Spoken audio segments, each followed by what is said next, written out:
مفتی طارق مسعود کے بیانات کے لیے مفتی صاحب کے آفیشیل چینل مفتی طارق مسعود سپیچز کو سبسکرائب کریں۔ تو اب جو حدیث میں آ رہا ہے نا، نبی صلی اللہ علیہ وسلم نے فرمایا وقت کو غنیمت سمجھو، تو اب آپ دیکھیں جس جو انجام کو دیکھ کے زندگی گزارتا ہے وہ وقت کو کسی اور طرح سے غنیمت سمجھتا ہے، جو انجام کو نہیں دیکھتا وہ وقت کو کسی اور طرح سے غنیمت سمجھتا ہے۔ دوبارہ آ جاتے ہیں سونے کے سکوں کی طرف۔ کمرے میں سکے پڑے ہوئے ہیں، ایک آدمی کو پتا ہے کہ میں جب باہر نکلوں گا تو 1 کے 1.5 دینے پڑیں گے، وہ وقت کو غنیمت کسی اور انداز سے سمجھے گا۔ وہ کہے گا اس وقت سکے جمع کرنا فل ٹائم ویسٹنگ ہے، وقت کا ضائع کرنا ہے، کوئی اور کام کرو۔ جو 1.5 کروڑ بچے ہوئے ہیں نا، ان کے بارے میں سوچو، اس آدھے گھنٹے میں تمہیں فارغ ٹائم ملا ہے، آدھے گھنٹے میں سوچو اس 1.5 کو میں 3 کیسے بنا سکتا ہوں۔ تو آدھا گھنٹہ بیٹھ کے سوچ رہا ہوگا، غور کر رہا ہوگا، فکر کر رہا ہوگا، یار فلاں جگہ پراپرٹی میں لے لیتا ہوں، ایسا کرتا ہوں، فون کر کے پوچھتا ہوں بحریہ ٹاؤن کے ریٹ کیا چل رہے ہیں آج کل۔ وہ موبائل کا استعمال بھی کرے گا، وہ کالز بھی کرے گا، وہ احسن آباد کے ریٹ بھی معلوم کرے گا، گلشن معمار کے ریٹ بھی معلوم کرے گا، وہ دیکھے گا پراپرٹی کے علاوہ بھی دنیا میں غم ہے بھائی۔ سبزی منڈی میں دیکھو یار ٹماٹر کا کیا چل رہا ہے، اگر میں 1.5 کے ٹماٹر کے 3 ٹرک خرید لوں تو کتنے کا نکلے گا۔ وہ اپنی کھوپڑی کو ان چیزوں میں استعمال کر رہا ہوگا، سکہ جمع نہیں کر رہا ہوگا۔ دوسرا آدمی کیا کر رہا ہوگا، وہ 1 سیکنڈ بھی ضائع نہیں کرے گا، اور ایک دم وہ ادھر ادھر نہیں، کبھی موبائل نہ وہ کیا کرے گا بھائی، اٹھا کے کس میں ڈالو، شاپر میں۔ جو ظاہر پرست وہاں جائے گا، جس کو یہ نہیں پتا کہ اناؤنسمنٹ کیا ہوئی ہے پہلے، وہ کس کو ٹائم ضائع کرنے والا سمجھے گا بتاؤ؟ جو موبائل پہ بات کر رہے ہیں اس کو کیا سمجھے گا؟ یہ ٹائم ویسٹ کر رہے ہیں، یہی سمجھے گا نا۔ یہ فالتو فارغ لوگ ہیں، اس کو دیکھو اپنے ہدف کو فوکس کیا ہوا ہے اور سکے جمع کرتا جا رہا ہے، اور اتنا ٹائم ویسٹ، اتنا بزی انسان ہے، اس کے پاس کسی سے بات کرنے کے لیے بھی ٹائم نہیں ہے۔ یہ بڑا بنے گا کوئی، یہ ملک کا نام روشن کرے گا، ایکچولی اس کی لائف بزی بہت ہے۔ یہ آج کل چل رہا ہوتا ہے نا، بزی بہت ہے۔ صبح اٹھتے ہیں جی حضرت فلاں صاحب، پھر یہ ان کا ٹائم ناشتے کا، پھر یہ ٹائم، پھر یہ آفس، پھر یہ ورک، پھر یہ جو ہے اسٹرگل، اور پھر جناب یہ، اور شام کو اس طرح سے بڑا تمیز سے زندگی ہے بھائی۔ بڑے لوگ ایسے ہی ہوا کرتے ہیں، یہ ڈائلاگ سنے ہوئے نا آپ نے۔ اور ہم لوگ کیا کہلاتے ہیں؟ ویلے۔ پاکستانی تو خاص طور پہ ویلے سمجھتے ہیں نا۔ پنجابی میں فارغ کو کہتے ہیں ویلا، تو اردو میں تو فارغ کہتے ہیں، یہ بڑا اچھا لفظ ہے نا۔ تو ویلے پہ یہ سوٹ کرتا نہیں ہے فارغ لفظ، تو ویلا ہی اچھا لگتا ہے کہ ویلا بیٹھا ہوا ہے۔ پنجاب والے پشتوں میں کیا کہتے ہیں جی؟ بیکار۔ وہ پشتوں میں بیکار کا لفظ بھی اچھا لگ رہا ہے نا، کار جیسا۔ اور کیا کہتے ہیں؟ وزگار۔ اچھا، تو کوئٹہ کی اور پشاور کی پشتوں میں بھی بڑا فرق ہے۔ تو اب مجھے بات بتاؤ، دیکھنے میں تو ٹائم ویسٹنگ کرنے والا وہ لگے گا جو کبھی فون پہ بات کر رہا ہے، کبھی تھوڑی دیر آرام بھی کر رہا ہے، ہو سکتا ہے وہ تھوڑی دیر کے لیے سو بھی جائے، اور جو سکے جمع کرنے کو فوکس کر رہا ہے وہ آپ کو لگے گا یہ ٹائم بچانے کے بجائے، یہ ٹائم ضائع کرنے کے بجائے بچا رہا ہے۔ یہی فرق ہے مسلم اور غیر مسلم کا۔ سمجھ رہے ہو کہ نہیں سمجھ رہے؟ آج جن چیزوں میں غیر مسلم لوگ ٹائم کھپا رہے ہیں، ان میں بہت سی، سب چیزیں نہیں، بہت سی چیزیں ایسی ہیں جن کو اسلام ٹائم ویسٹنگ کہتا ہے، ٹائم بچانا نہیں کہتا۔ اور بہت سے ہمارے وہ کام جس کو گورا ٹائم ویسٹنگ کہتا ہے، اس کو اسلام کہتا ہے ٹائم کو قیمتی بنا رہے ہیں یہ لوگ۔ تو ہم نے ٹائم بچانا یا ضائع کرنا، اس کی ڈیفینیشن اسلام سے لینی ہے، گوروں سے نہیں لینی ہے، غیر مسلم سے نہیں لینی ہے۔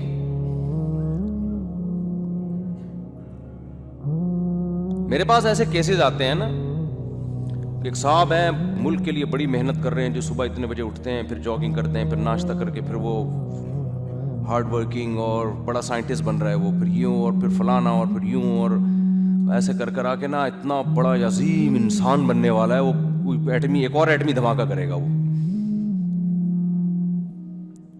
تو میں اس سے پوچھتا ہوں کہ میرے بھائی اس نے اس میں اپنے بیوی بچوں کو کتنا ٹائم دیا؟ سارا دن تو یہی کرتا رہتا ہے بیٹھ کے, یا پورا مہینہ. بیوی بچوں کا ٹائم کہاں گیا اس میں ہے بھائی؟ اس میں ابا اماں کے لیے ٹائم, بولو نا کیا ہو گیا؟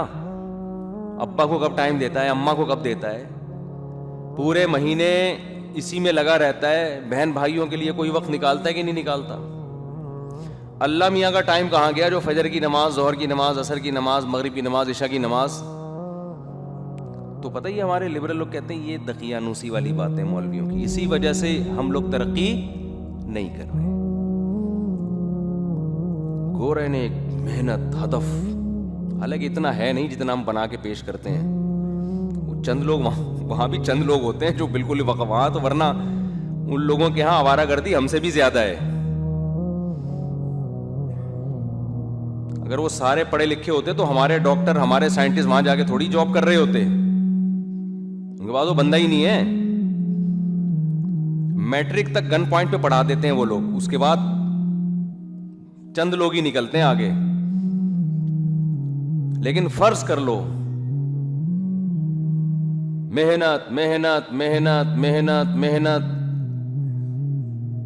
تو بھائی اس محنت کا جو رزلٹ نکلے گا وہ رزلٹ کیا نکلے گا؟ اگر آپ آخرت کو مانتے ہو, نہیں مانتے تو پھر تو یہ ساری تقریریں, یہ ساری بحثیں ہی فضول ہیں. دیکھو قرآن شروع جہاں سے ہوتا ہے نا, ذالک الکتاب لا ریب فیہ ھدی للمتقین الذین یؤمنون بالغیب. غیب کا کیا مطلب؟ وہ باتیں جو سائنس کی پہنچ سے بالا تر ہیں, اس پر ایمان لے کر آتے ہیں. تو جب تک اس پر ایمان نہیں لے کر آتے, آپ کے لیے آگے قرآن مجید پڑھنا اس کا کوئی فائدہ نہیں ہے. ہاں اس نیت سے پڑھو کہ میں غیب پر ایمان لانا چاہتا ہوں, اگر مجھے دلائل سے ثابت ہو جائے. کوئی کافر اس نیت سے پڑھتا ہے کہ میں سمجھوں تو صحیح قرآن کہہ کے آ رہا ہے, نہیں ہے, لیکن وہ اس نیت سے کہ اگر مجھے حق بات ملی تو میں فالو کروں گا, تو وہ غیب پر بھی ایمان لے آئے گا. تو اگر آپ کا غیب پر, غیب کسے کہتے ہیں؟ دیکھو سائنس اور ٹیکنالوجی, سائنس جو ہے وہ نام ہے اس چیز کا کہ ہمیں ہمارے حواس کے ذریعے تو تجربہ حاصل ہوگا نا, جو ایکسپیرینس ہوگا, دیکھنے سے, سننے سے, محسوس کرنے سے, یہ جو ہمارے حواس ہیں. تو جو چیزیں ان کے ذریعے جن چیزوں کی نالج ہمیں حاصل ہوگی, ایک سائنٹسٹ اس نالج کو اکٹھا کر کے ایک ضابطہ اور کلیہ بنا کے پیش کرتا ہے. مثال کے طور پر نیوٹن درخت کے نیچے سو رہا تھا, اوپر سے سیب آ کے گرا, یہی ہوا نا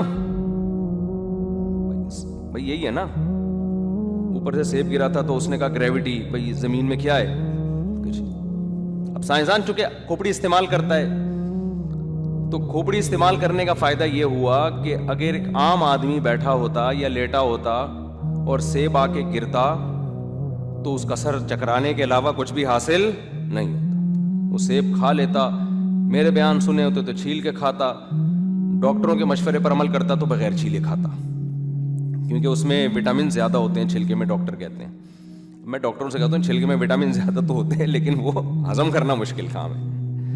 بعض لوگوں کا معدہ پاورفل ہوتا ہے, وہ ہضم کر لیتے ہیں, تو ہمیں اس پہ کوئی اعتراض نہیں ہے. ہمارا نہیں ہضم کرتا, یہ نہیں, تاکہ کچھ ہضم تو کر لیتا ہے لیکن ٹائم لگاتا ہے نا. تو جلدی سے جو تھوڑے وٹامن جلدی سے مل جائیں, یہ ان بڑے زیادہ وٹامن سے بہتر ہیں جو آپ کو گیس پیدا کر رہے ہیں پیٹ کے اندر.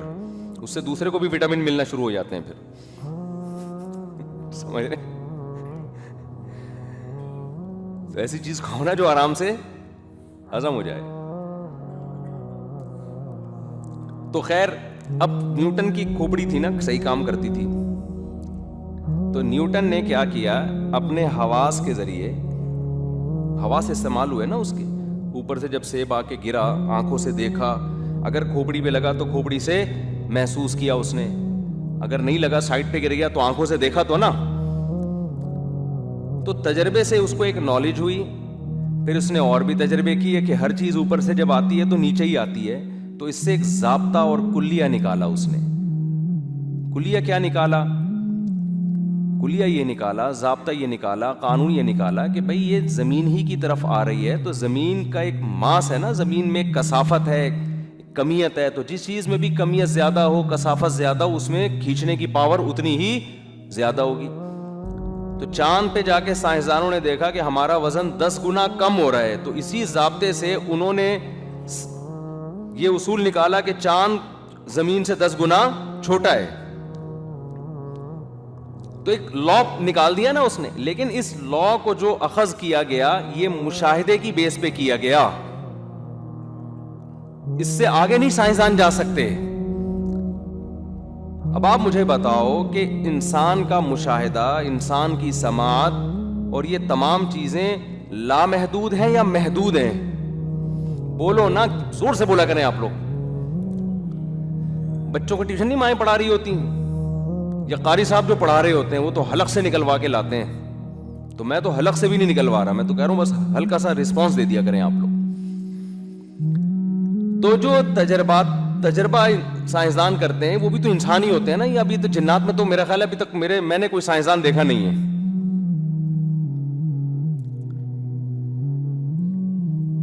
تو جو تجربات انسان کرتے ہیں حواس کے ذریعے، تو یہ جو انسان کے حواس ہیں یہ محدود نالج رکھتے ہیں یا لامحدود نالج رکھتے نہیں، یعنی نالج دے سکتے ہیں آپ کو. تو یہ محدود نالج دے سکتے ہیں یا لامحدود؟ محدود دے سکتے ہیں نا. یہ آپ کہہ سکتے ہیں نہیں بھائی ہم آلات کے ذریعے، جو ہم آلات استعمال کرتے ہیں اس سے ہم اپنی آنکھ سے، جیسے خوردبین لگا کر ہم دیکھتے ہیں تو ہماری آنکھ جہاں تک دیکھتی ہے خوردبین کے ذریعے ہم اس سے بھی آگے دیکھ سکتے ہیں. تو وہ خوردبین بھی محدود ہی دے گی. وہ آپ کے، یعنی آپ نے وہ آلات استعمال کر کے اپنی صلاحیت کو بڑھا دیا ہے، لامحدود پھر بھی نہیں کیا. تو اب مجھے ایک بات بتاؤ کہ یہ بات سائنسدان کہتے ہیں کہ سائنس نام ہے، حواس کے ذریعے جو علم حاصل ہو اسے ضابطوں اور کلیوں، مادی سائنس کی بات کر رہا ہوں، سوشل سائنس کی نہیں، جو ضابطوں اور کلیات کے ذریعے اسے ایک ربط فراہم کر دینا، اس نالج کو مربوط کر دینا اور ضابطے اور کلیے نکال لینا. سائنس کی ساری ایسے ہی ہوتا ہے نا. فزکس کی جو آپ نے دیکھا ہوگا جو ایکویشنز ہیں وہ انہی اصولوں پر ہوتی ہے نا. تو اب مجھے ایک بات بتاؤ کہ جب یہ حواس کے ذریعے، حواس کی طاقت محدود ہے تو اس سے نالج لامحدود ملے گی یا محدود ملے گی؟ محدود ملے گی. تو اس سے جو سائنسی علوم اخذ ہوں گے وہ لامحدود ہوں گے یا محدود ہوں گے؟ تو وہ بھی تو محدود ہوں گے. تو یہ تو طے شدہ بات ہے کہ سائنس اور ٹیکنالوجی تو پھر اسی سائنسی ترقی سے فائدہ اٹھانا. تو جب سائنس محدود ہے تو ٹیکنالوجی بھی کیا ہوگی؟ محدود ہی ہوگی نا. ایسی ٹیکنالوجی نہیں ہو سکتی کہ جو چاہے کر لیں آپ.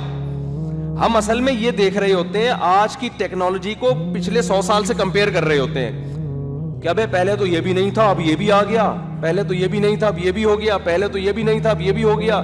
تو اس سے ہمارے دماغ میں ایک وسوسہ پیدا ہوتا ہے کہ یہ سب چیزیں لامحدود ہیں. انسان کے پاس علم کیا ہے؟ بھائی آپ جو سمجھ رہے ہو نا سائنس نے اتنی ترقی کی ہے، یہ 100-200 سال پہلے کی سائنس سے کمپیئر کر کے کہہ رہے ہو آپ، ورنہ حقیقت میں یہ ترقی ہونے کے باوجود بھی جو چیزیں معلوم نہیں ہیں ان کی تعداد لامحدود ہے، اور جو معلوم ہے ان کی تعداد ان چیزوں کے مقابلے میں 0.001% بھی نہیں ہے.